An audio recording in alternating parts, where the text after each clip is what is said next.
À la une de ce journal, le président de la République regagne Nouakchott en provenance de Conakry, où il a assisté ce matin à la cérémonie d'investiture du président Alpha Condé. L'Organisation islamique pour l'éducation, les sciences et la culture contribue pour $10 000 au projet d'appui à l'innovation et à l'entrepreneuriat des jeunes et des femmes dans notre pays. La courbe de la pandémie enregistre sa plus grande ascension avec près de 300 nouveaux cas et 8 décès. Mesdames, Messieurs, bonsoir et bienvenue à cette édition du journal que nous commençons par les activités du président de la République. Monsieur Mohamed Ould Cheikh El Ghazouani a regagné le pays ce soir en provenance de Conakry où il a assisté ce matin à la cérémonie d'investiture du président Alpha Condé, réélu pour un nouveau mandat. Le président de la République a été salué à son arrivée à l'aéroport international de Nouakchott Oumotounsi par le Premier ministre Mohamed Ould Bilal Messoud, des membres du gouvernement, le directeur de cabinet du président de la République, le wali de Nouakchott-Ouest et la présidente du conseil régional de Nouakchott.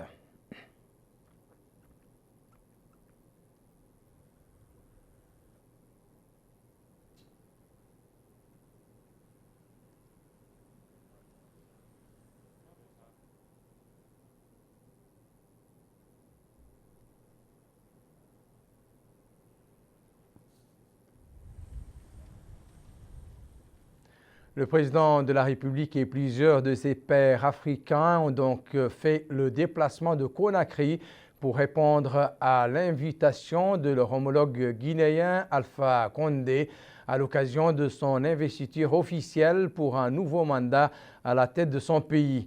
Dans son discours d'investiture, le président guinéen s'est engagé à mettre en œuvre un processus de paix qui renforcera la sécurité et la stabilité de la Guinée. Mohamed Khattat revient sur les temps forts de cette cérémonie.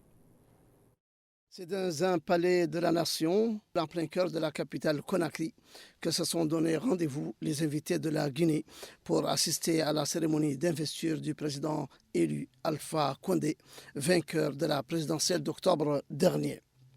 Le président de la République, Mohamed Ould Cheikh El Ghazouani, était aux côtés de ses pairs africains et autres chefs de gouvernement et représentants des organismes sous-régionaux et internationaux. La nature de l'événement a conduit au déplacement du président et des membres de la Cour constitutionnelle guinéenne pour tenir une réunion extraordinaire en présence du président de la République élu. Une réunion extraordinaire qui a démarré par une lecture des résultats définitifs du scrutin présidentiel du 18 octobre 2020, donnant vainqueur Alpha Condé pour un mandat de 6 ans après avoir recueilli 59,49% des voix.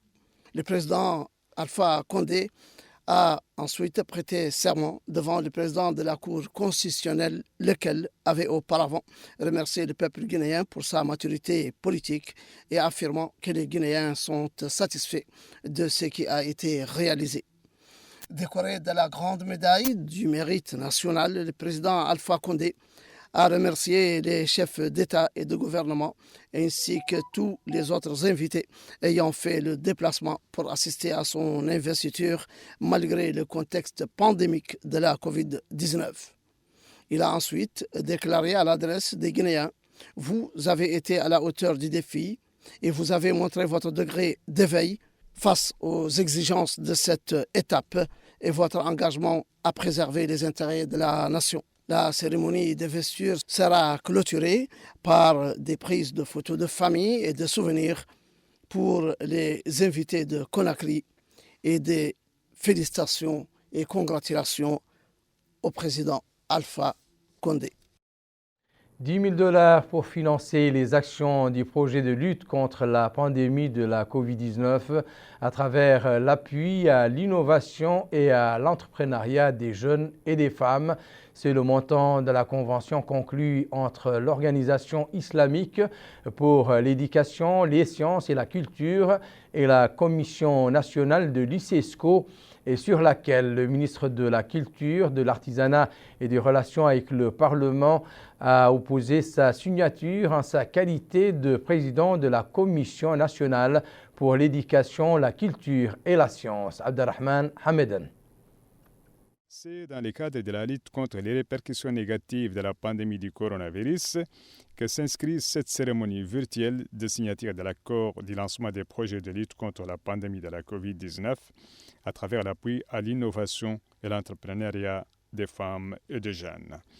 L'accord du projet conclu entre la Commission nationale pour l'éducation, les sciences et la culture et l'ICESCO, l'Organisation du monde islamique pour l'éducation, les sciences et la culture, sera mis en œuvre par la Fondation Al-Walid Philanthropie. Dans son allocution au cours de ce webinaire, le ministre de la Culture, de l'Artisanat et des Relations avec les Parlements, le Mrabatul Bannahi, a salué le travail remarquable de l'ICESCO, notamment les initiatives, programmes et activités lancées et mises en œuvre pendant la crise sanitaire de la COVID-19, en vue de permettre aux États membres de surmonter les répercussions de cette pandémie, de même qu'il s'est félicité du soutien apporté par la Fondation Al-Walid Philanthropie à la Mauritanie en partenariat avec l'ICESCO.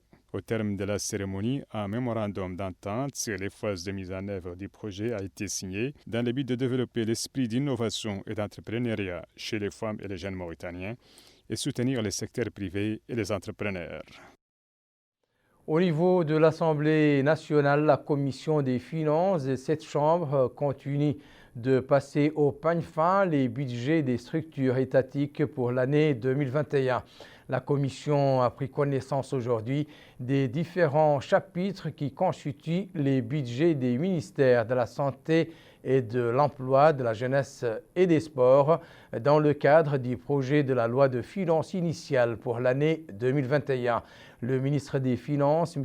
Mohamed El Ould-Dahabi, a passé à cette occasion en revue les principales rubriques des budgets des deux ministères qui s'élèvent à plus de 4 milliards 70 millions pour le département de la santé et à plus d'un demi-milliard émérits pour le ministère de l'Emploi, de la Jeunesse et des Sports.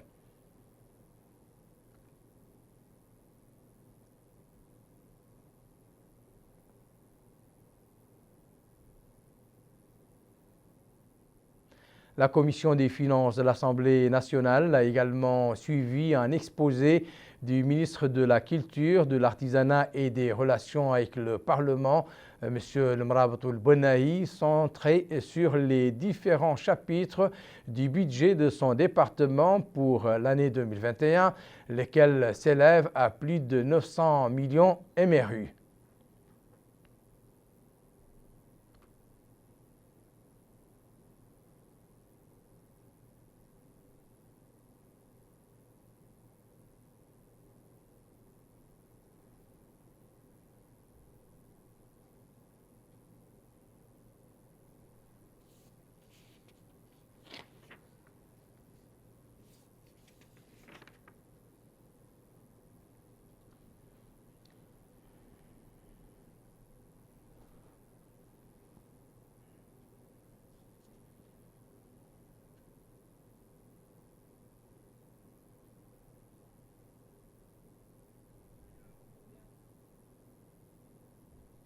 Je vous invite à présent à suivre le point de presse du ministère de la Santé relatif à l'évolution de la pandémie du Covid-19 durant ces dernières 24 heures.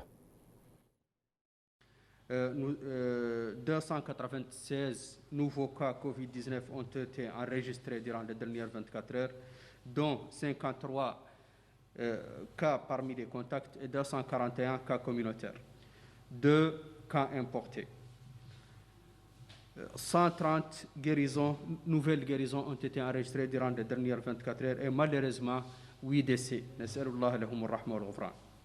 Depuis le début de la pandémie, un cumul de 11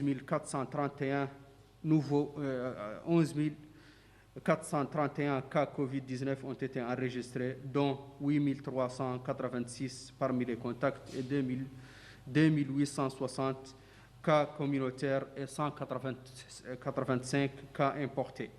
Aussi, depuis le début de la pandémie, 8248 guérisons ont été enregistrées et malheureusement 236 décès.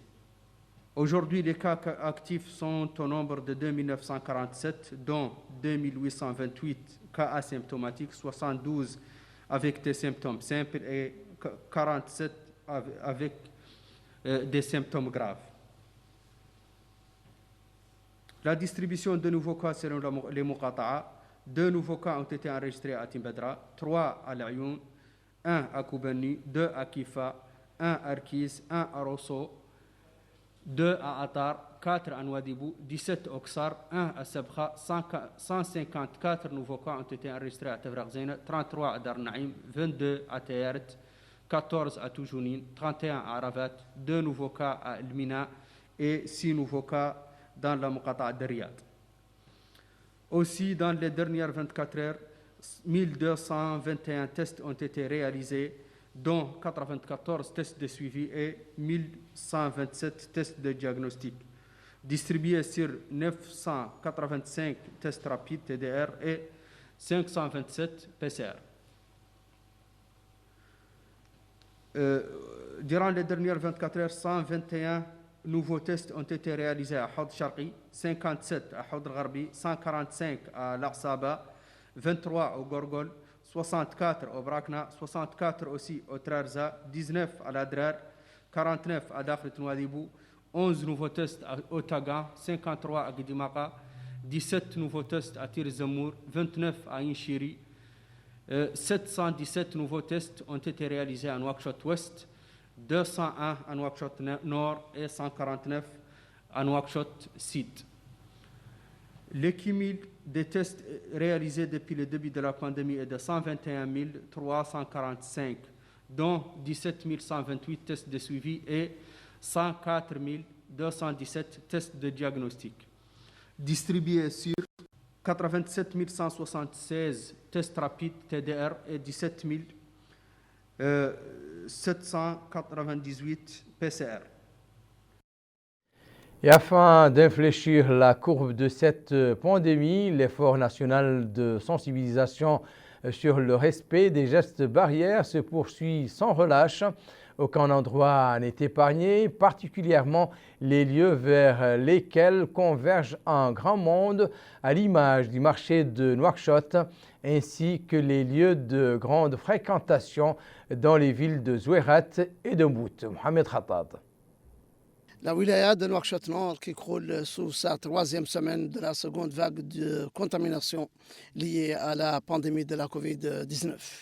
Pour faire face à cette situation, les autorités administratives de la wilaya ont pris les dispositions nécessaires pour limiter la circulation du virus, notamment les mesures préventives et autres gestes barrières, mais aussi pour faire respecter le couvre-feu instauré.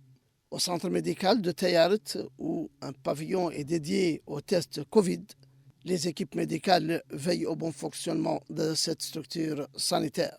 Pour ce docteur, des gestes barrières sont imposés, les visiteurs sont tenus à distance et des équipes de médecins se chargent de les accueillir et peuvent leur faire les tests PCR ou TDR suivant le cas suspecté. Au niveau des marchés et des bâtiments administratifs, dans les 3 grands quartiers de la wilaya, Tayaret, Dar Naïm et Toujounine, ces barrages sont installés pour éviter les rassemblements des usagers afin de freiner la propagation du virus. Autre wilaya, autre ville, Zouérat, la capitale du Tir Zamour. Aux premières heures de la journée, des embouteillages et des attroupements dans les marchés et les grandes places. L'arrivée des orpailleurs vers les zones d'extraction de l'or provoque des rassemblements monstres sans aucune précaution sanitaire. Dans le marché, la situation diffère quelque peu. Les commerçants et les visiteurs du souk portent des masques ou un turban et semblent plus conscients du danger de la pandémie du coronavirus. Pour ce citoyen, Il serait souhaitable que les gens prennent conscience de l'importance et de l'impérieuse nécessité de respecter les mesures préventives décidées par les autorités publiques. Pour cet autre, les mesures de précaution sont à même de prémunir contre le virus. Elles doivent être respectées et surtout prises au sérieux. Ici, dans la wilaya du Gourgol, précisément dans la Muqata'a de Mbout, le Hakem effectue une visite de terrain en compagnie des autorités sécuritaires et des volontaires des associations des jeunes. Une visite au cours de laquelle il s'arrête ici et là pour tenir un discours de conscientisation des populations sur la pandémie du coronavirus et l'importance des mesures préventives, particulièrement en cette période de seconde vague de la pandémie. Et le Hakem de préciser qu'il a entamé cette tournée par le marché central de Mbout afin de sensibiliser les gens sur cette deuxième vague de la Covid-19, leur dire qu'il vaut mieux prévenir que guérir et par conséquent qu'il faut absolument respecter les mesures préventives et les gestes barrières qui consistent à se laver les mains au savon, à porter des masques ou un turban et respecter la distanciation sociale. Après ce tour au marché, le Hakem s'est rendu au centre de santé pour constater de visu les dispositions prises pour faire face aux cas éventuels de contamination. La coordination des partis politiques représentés au Parlement a tenu aujourd'hui une réunion au cours de laquelle elle a procédé à la discussion et à l'évaluation de l'effort gouvernemental face à la deuxième vague du coronavirus. La réunion a également discuté de la situation générale du fonds public destiné à soutenir l'État dans la lutte contre cette pandémie, tout en faisant ressortir les dépenses amorcées et les réserves qui dépassent les 30 milliards d'ouguiyas. Le président des partis politiques qui forment cette coordination ont, à l'issue de leur réunion convoquée par le président du Parti de l'Union pour la République, recommandé la nécessité de contribuer à cet effort pour juguler la Covid-19. Au nom des partis de la majorité représentés au Parlement, Yacoub Boudlemouine a apprécié les conclusions de cette réunion, révélant que les autorités sanitaires ont bénéficié de 850 000 vaccins de Covid-19 qui seront disponibles le mois prochain. Pour sa part, le président du parti Sawab, Abdesalam Oulharme, qui s'exprimait au nom des partis de l'opposition, a indiqué que les efforts fournis par l'État pour lutter contre la pandémie resteront en deçà des attentes tant que les organisations de la société civile et les partis politiques n'auront pas contribué à la sensibilisation. Nous vous parlions hier de l'imminence des activités aurifères dans une partie de la zone de Cheguet, ouverte désormais aux orpailleurs. C'est désormais chose faite. Une caravane constituée de milliers d'orpailleurs s'est en effet ébranlée ce soir en direction du site que les pouvoirs publics leur ont dédié. Le coup d'envoi de cette caravane, qui a eu lieu en présence des autorités administratives et sécuritaires, ainsi que du directeur général de la société Ma'aden Mauritanie, s'est déroulé suivant une approche qui prend en considération les critères de sécurité et d'égalité en termes d'opportunités entre les orpailleurs.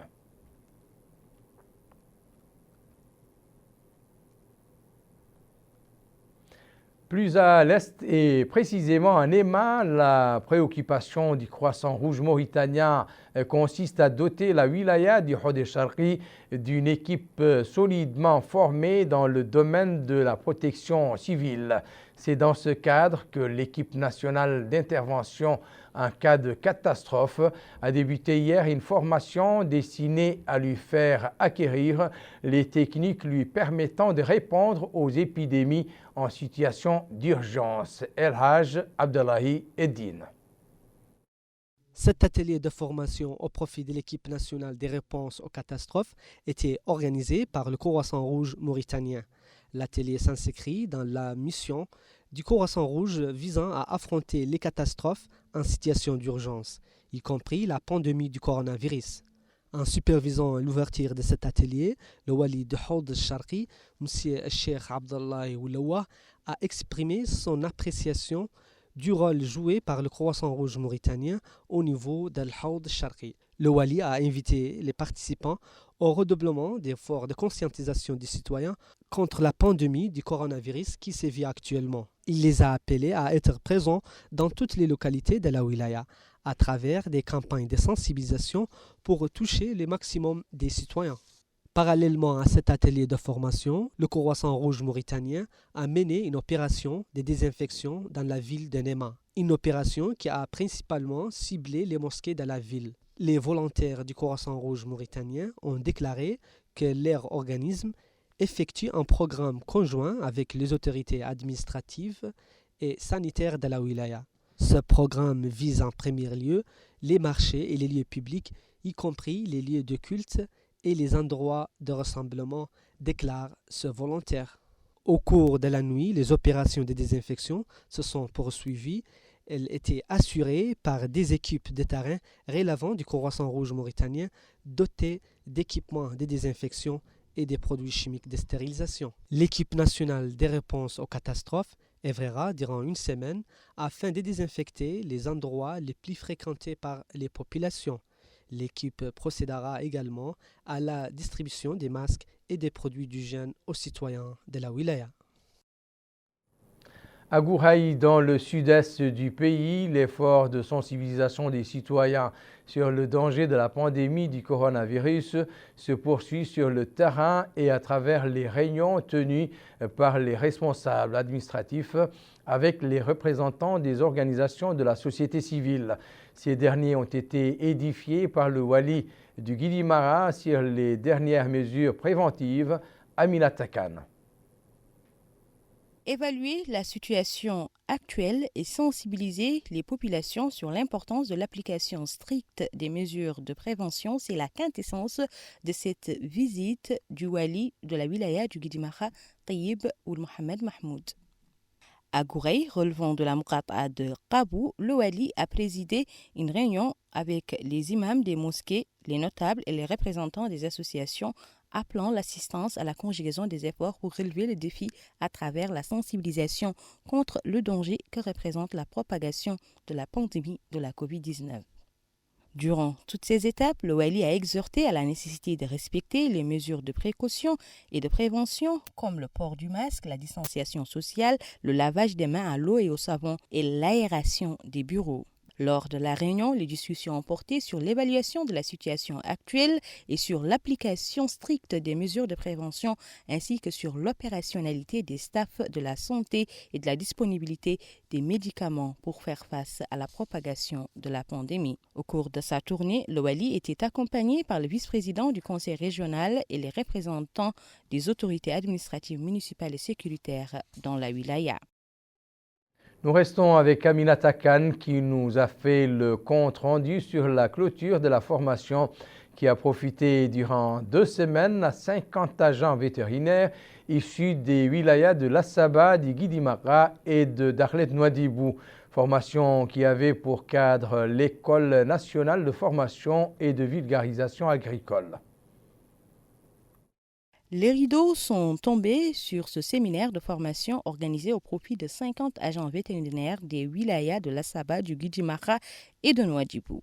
À l'issue des travaux de la session de formation de 15 jours, le wali de la wilaya du Gorgol, Ahmedna Ould Sidi Abba, a souligné l'importance de cette formation pour renforcer le cadre humain au profit du secteur eu égard aux besoins croissants des soins de santé vétérinaire, à l'augmentation du cheptel et à la propagation des différentes épidémies auxquelles les troupeaux sont confrontés, ajoutant que les bénéficiaires de cette formation doivent assurer le transfert de leur expérience dans les domaines du travail. Pour sa part, le directeur de l'École nationale de formation et de vulgarisation agricole, Sidi El Khair Taleb Khiyar, a présenté des informations sur les cours prodigués, appréciant la coopération des partenaires au développement pour le succès de la formation et la réalisation des objectifs de développement local, en améliorant l'expertise et les compétences du cadre humain. De son côté, le directeur des services vétérinaires au ministère du Développement rural, Habibullah Ould Habibullah, a déclaré que les résultats de cette session de qualification qui s'inscrit, dira-t-il, dans le cadre de la politique du secteur visant à former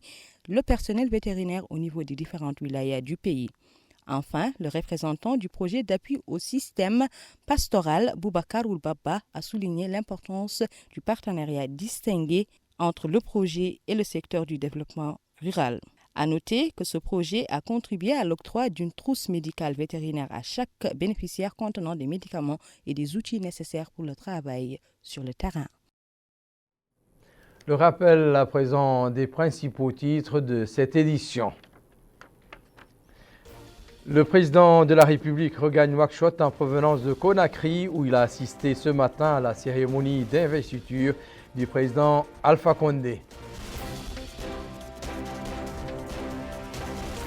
L'Organisation islamique pour l'éducation, les sciences et la culture contribue pour $10 000 au projet d'appui à l'innovation et à l'entrepreneuriat des jeunes et des femmes dans notre pays. La courbe de la pandémie enregistre sa plus grande ascension après près de 300 nouveaux cas et 8 décès. C'est la fin de cette édition. Merci pour votre attention. D'agréables moments avec le reste des programmes d'El Mauritania. Au revoir.